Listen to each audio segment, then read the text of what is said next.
Avec cette semaine dans Sagacité, Félag.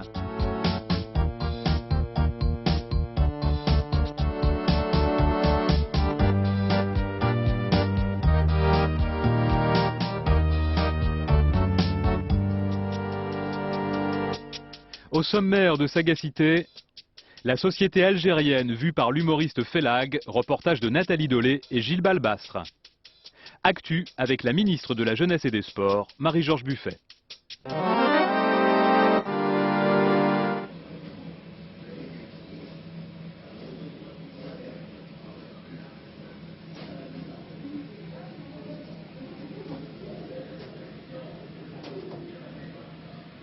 Il est 5 heures du matin. 5h30, 17 mars 1998. Je suis dans mon bureau. Il fait très froid. Il fait froid en France. J'ai ouvert la fenêtre parce que les enfants ne supportent pas l'odeur du cigare. Alors du coup, j'aime bien ce coin. C'est mon petit coin du tiers-monde. Ça me rappelle un peu les rues d'Alger. Les appartements d'Alger où on est à 15 dans une chambre. Ça me fait des souvenirs.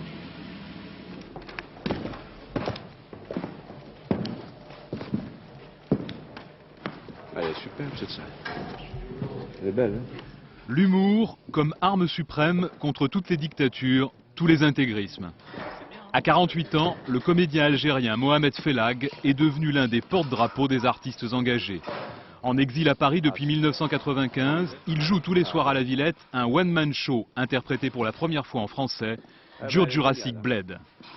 Une série de sketchs qui passent au crible d'un humour tendre toute la société algérienne, du sommet de l'État au peuple de la rue. Avec, en prime, une exclusivité pour Sagacité, des éléments du journal personnel de Félag, réalisés par le comédien à l'aide d'une caméra vidéo amateur que nous lui avons confiée. Ah bah c'est super. Le lendemain du premier tour des élections législatives. Le lendemain, les Algériens, quand ils se sont réveillés, ils ont vu le fils était arrivé au pouvoir partout, la majorité au communal, aux législatives. Tout le monde voulait se tirer d'Algérie, même ceux qui avaient voté fils. On a voté pour déconner. Et c'est devenu vrai, Nadina. Et en plus de ça, vous nous avez habitués pendant 30 ans. À chaque fois qu'on met un bulletin, c'est son contraire qui sort. Alors nous, on croyait qu'on était malins.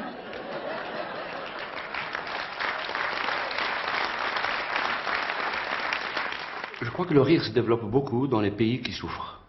Dans les pays où il y a de l'abus de pouvoir, les pays où il y a de la douleur. Je crois que le rire se développe tout seul parce qu'il y a un besoin humain inné en l'homme et en la femme qui fait qu'on est obligé de répondre au drame, au pouvoir, de répondre à toutes les douleurs, à tous les écrasements quoi, de l'être humain par le rire. Bonjour caméra. 19 mars, 6h12 du matin. J'ai écrit un petit texte pour la mise en train du jour, pour me lancer dans les choses. Un texte un peu fou.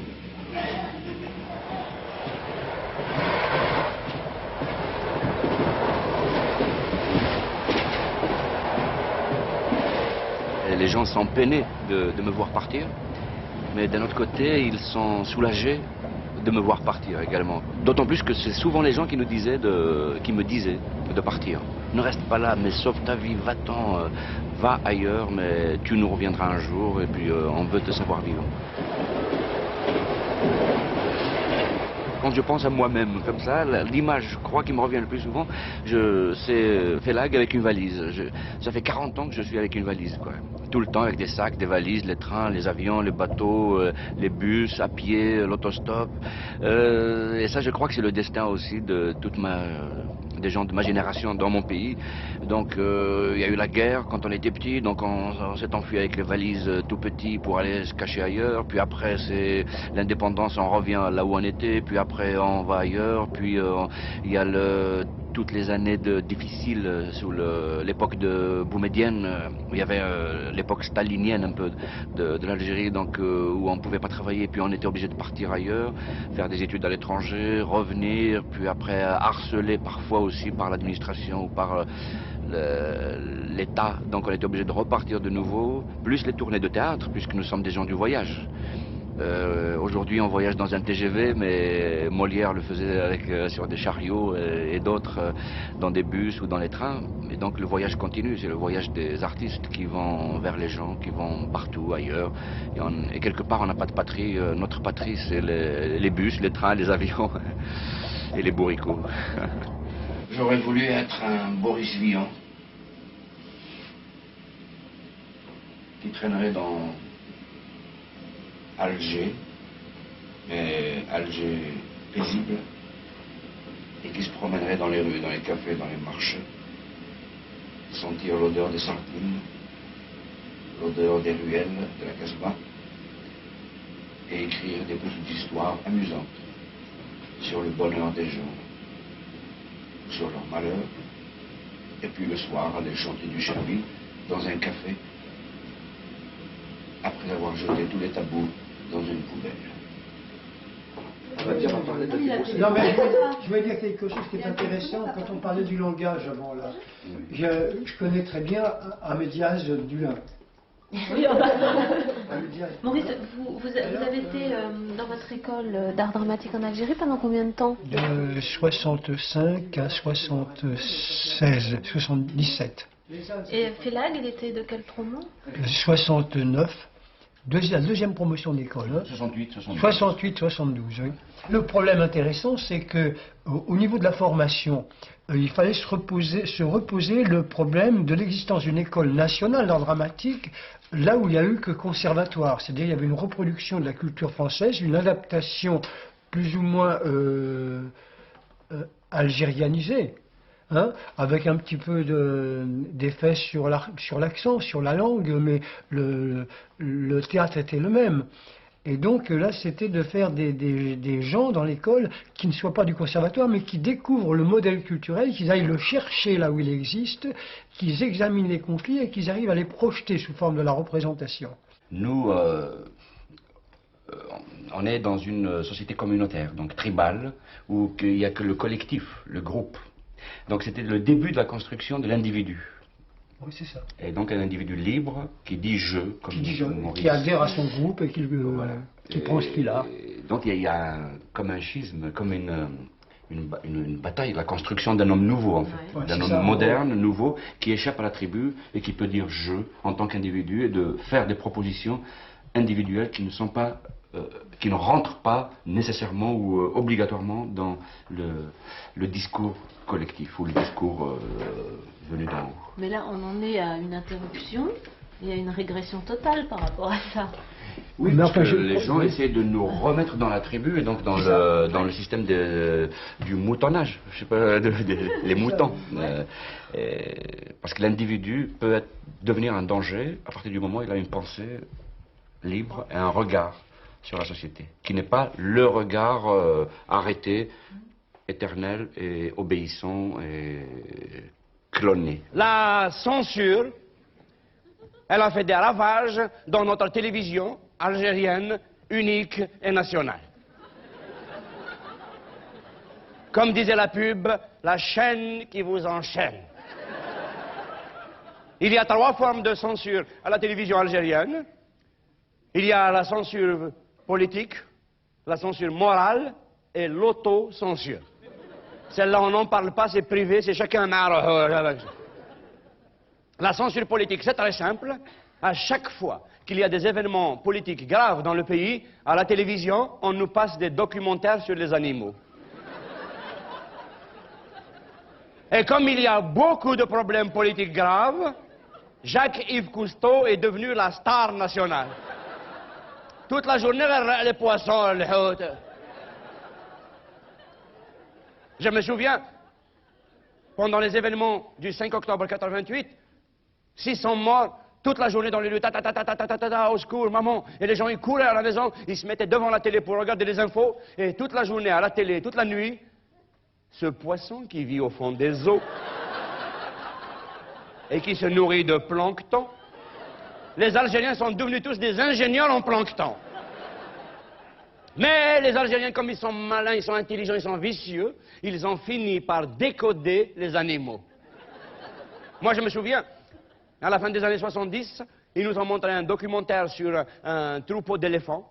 Ils étaient en train de brouter de l'herbe dans la savane, et tout d'un coup, il y en a un qui se détache du troupeau, il s'en va vers le cimetière des éléphants, il s'est affaissé et il est mort le lendemain dans les rues d'Alger.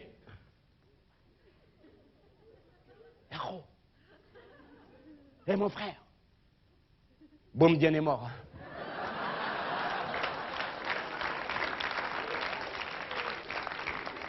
Je l'ai vu aux informations. La télévision algérienne est la seule télévision du monde où le bébé de show est fait avec de vrais animaux. L'école du théâtre, c'était en fait rechercher des conflits. Il n'y a théâtre que s'il y a conflit, s'il y a opposition. Conflit et opposition. Et la gestion de ce conflit, c'est le drame, c'est l'évocation du drame. Alors, c'était leur démarche. C'était leur démarche, et non pas de réciter quelqu'un qui était là pour correspondre à une esthétique. On ne voulait pas faire du théâtre joli, quoi, du Mais théâtre du théâtre qui est là, comme ça, pour représenter une vitrine. L'école était une école de la liberté. Et si tout d'un coup on se retrouvait dans un endroit qui ne nous permet pas d'être libre, il y a une antinomie. Donc on voulait rester dans la liberté. Moi je dis toujours qu'à cette époque-là, on avait pris le maquis tout de suite, quoi. C'est ça. Le rire offensif, je dirais. Voilà, c'est ça. Et c'est là que je rejoins Maurice quand il parle de lutte, puisque lui il nous a préparés mentalement et physiquement à être des résistants, des comédiens résistants au niveau affectif déjà, au niveau émotionnel, et de ramasser les matériaux des émotions de la société pour en tirer la sève et raconter les histoires de non-dites qui sont derrière. Raconter la misère, l'espoir, la folie, le dysfonctionnement des gens et de la société. Et on traverse la vie dans les turbulences depuis qu'on est petit, à la maison, à la maman. Qu'est-ce que tu fais? Paf, dehors. On sort dehors, il y a le papa qui arrive. Qu'est-ce que tu fais dehors? Paf. On monte dans les escaliers, le voisin. Qu'est-ce que tu fais dans les escaliers? Paf. Et plus tard, on grandit. Tu es démocrate? Oui, paf. Tu es berbère? Oui, paf. Tu es une femme? Oui, paf. On vient ici en France, tu es arabe? Oui, paf.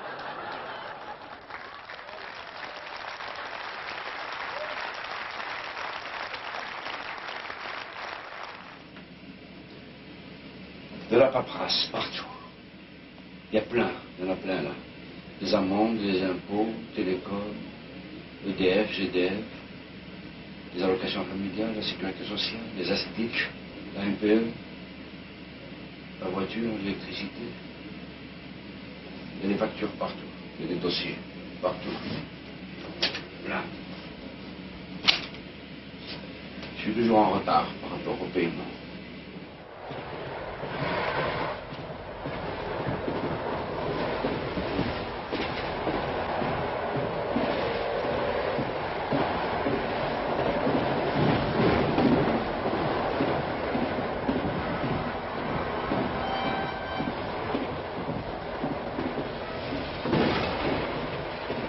Comme je disais très souvent, à Alger, quand j'ouvre ma fenêtre, j'écrivais un sketch. Parce que la vie, elle est là. Mais c'est vrai que c'était l'époque aussi où à Alger, je faisais des spectacles d'urgence, où j'écrivais des sketchs le matin, je les jouais le soir. Où j'écrivais des sketchs des fois une demi-heure avant de rentrer sur scène. Et je les jouais sur place parce que c'était il fallait que je réponde à cette urgence. Voilà, c'était réactif, il fallait que je réponde à cette urgence-là. Et c'est vrai que c'était formidable parce que ça me poussait tout le temps à être vigilant pour cueillir les choses qui se passent dans les journaux, dans la presse, dans la rue, dans la vie, mes propres angoisses, le discours politique, le discours des intégristes ou de toutes les tendances politiques ou sociales. C'est vrai qu'aujourd'hui, peut-être que ça me pousse, je n'ai plus ça, je n'ai plus cette vie-là, ce foisonnement, cette ruche, mais ça me pousse à aller plus loin encore, en moi, dans ma mémoire, dans mes souvenirs, qui Il y en a plein là-dedans. Et donc je vais encore plus loin pour chercher des choses qui peut-être sont aujourd'hui plus importantes, qui sont l'épiphénomène de la société algérienne, c'est-à-dire les choses qui restent et qui sont fortes. Et j'attaque peut-être plus profondément, et c'est peut-être plus aujourd'hui, plus nécessaire que l'actualité du jour qui était valable à un moment et que je ne peux pas de toute façon exploiter aujourd'hui puisque je n'y suis plus. 18 mars, même heure, même condition atmosphérique. La lointaine. Le matin. Les journaux d'Alger. Je les achète pour l'odeur, pour l'encre, pour les formes. Parce que ça fait appel à des trucs aussi. Et de temps en temps, je trouve des petites histoires dedans, comme celle que j'ai trouvée la dernière fois, où on racontait l'histoire de toute la population d'un village qui a quitté leur maison, qui ont quitté leur maison, parce qu'ils avaient des problèmes avec le maire. Et le village, en fait, a abandonné le maire tout seul. Il s'est retrouvé tout seul dans ce village. On dirait presque une nouvelle de Buzzati. Ça peut faire l'effet. Ça peut devenir un sketch, ça peut devenir un film, ça peut devenir un roman. Parce que c'est joli. C'est fort. C'est typiquement algérien.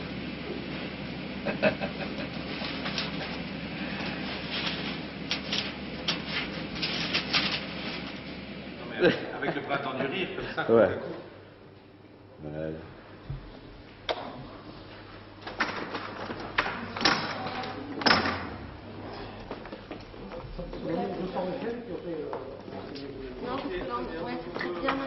C'est une belle salle. Hein.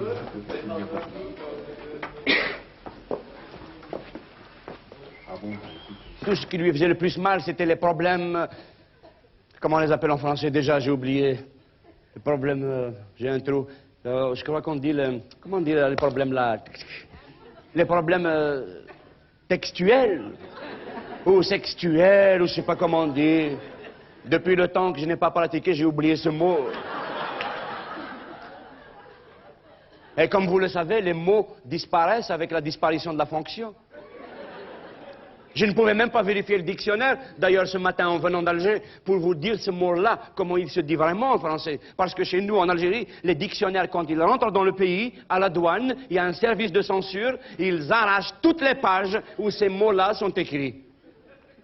Ils ont castré même le dictionnaire.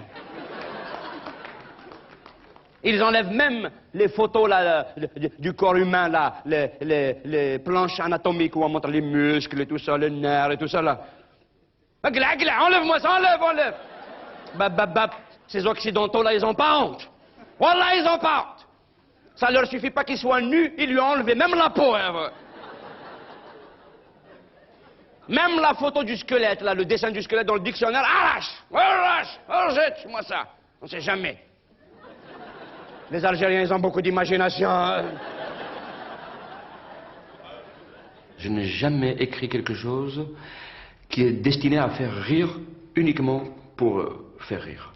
C'est toujours des histoires d'abord très fortes, très dures, très pesantes, des espèces de mini-cauchemars qui sont les miens ou ceux de la société, que je travaille parce que ça permet de dénouer j'essaye de dénouer Et après, ça fait réfléchir. Et après, ça fait réfléchir, voilà. Ça fait réfléchir, ça donne ça libère. Donc, à un moment donné, les gens, peut-être qu'ils supportent moins après, une fois qu'ils le savent. Et que ça peut les amener à une démarche de libération. Donc, le rire, c'est une arme. Le rire est une arme. Moi, j'ai eu des gens en Algérie qui sont venus en famille, ils sont venus me le dire, que depuis qu'on voit des spectacles, on les a vus 4-5 fois, ils reviennent à la même famille voir le même spectacle, et on communique mieux entre nous, et c'est formidable. Ça nous a... Oui, c'est de la thérapie, ça nous a libérés. C'est pas comme là-bas en Suisse. Salut Robert. Mais dis donc, ça fait 7 ans qu'on ne s'est pas vu. Téléphone-moi un de ces jours qu'on se fasse un dîner. Nous, c'est là-bas. Je t'aime. Tu m'as manqué. Tu téléphones pas. Tu n'écris pas. Tu ne demandes pas de nouvelles. Nalou, où elle dit? Et la famille, ça va? Les enfants vont bien. Tu passes un grand bonjour à ton papa. Nous avons un déficit d'amour, mais un excédent d'affection.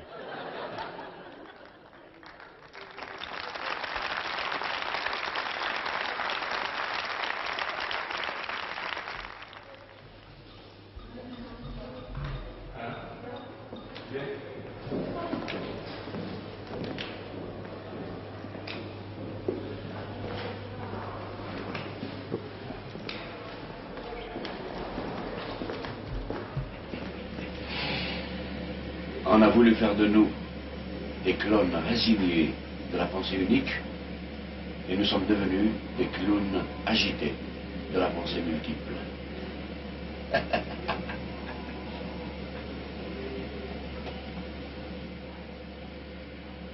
Il y a des moments où je suis complètement terrassé par les nouvelles venues du pays.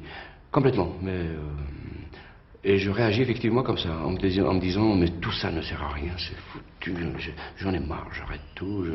Et il y a d'autres moments où je me dis il faut absolument continuer à résister contre cette force-là terrifiante qui arrive et d'apporter autre chose, parce que ça me libère moi et ça libère les autres aussi.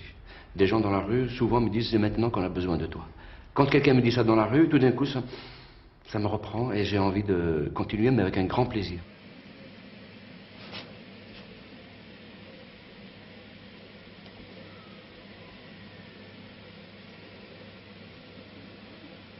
Les gens que je raconte, c'est des gens que j'aime.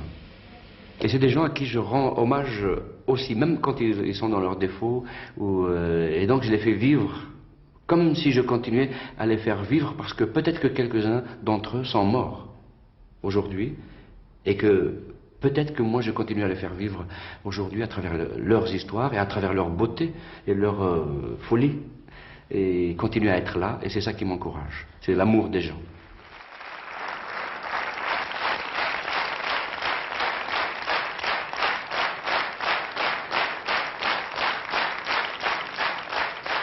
Vous en voulez une petite encore? D'accord.